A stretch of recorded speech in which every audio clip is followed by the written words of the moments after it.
এবার tiger cinema নিয়ে হাজির হচ্ছে বাংলাদেশের number one superstar and mega star Shakib Khan. সে সাথে আরও জানাবো এই সিনেমাতে শাকিব খানের বিপরীতে নায়িকা হিসেবে কে কাজ করবে এবং জানবো এই সিনেমাতে কত টাকা বাজেট ধরা হয়েছে।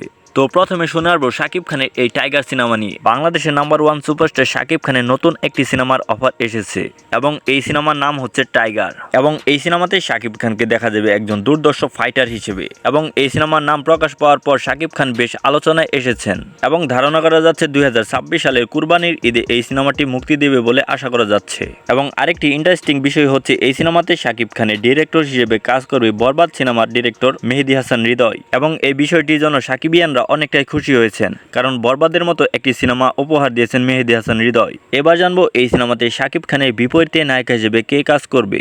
পরিচালক মেহেদী হাসান হৃদয় জানিয়েছে শাকিব খানের বিপরীতে একজন বিদেশি নায়িকাকে দেখা যাবে, কিন্তু কাকে দেখা যাবে এটা এখনো স্পষ্টভাবে বলেনি, তবে বলিউডের কোনো নায়িকাকে দেখা যাবে। তো এবার জানবো এই সিনেমার জন্য তিনি কত টাকা বাজেট ধরেছেন। যেহেতু পরিচালক মেহেদী হাসান হৃদয় একজন ব্যতিক্রম ডিরেক্টর, তার মাথায় নতুন নতুন আইডিয়া খেলে। যেমন বরবাদ সিনেমাতে শাকিব খানকে প্রেজেন্ট করেছিল একটু অন্যরকম ভাবে এবং এই বরবাদ সিনেমাটি সফলতা দেখা পেয়েছে। তাই ধারণা করা যাচ্ছে এই সিনেমাতে প্রায় 100 কোটি টাকা ব্যয় করতে যাচ্ছেন। তাহলে তো বোঝা যাচ্ছে এই সিনেমাটি কেমন হতে পারে। তো ভিউয়ার্স, ভিডিওটি ভালো লাগলে ভিডিওতে লাইক দিয়ে চ্যানেলটিকে সাবস্ক্রাইব করে আমাদের পাশে থাকুন। ধন্যবাদ।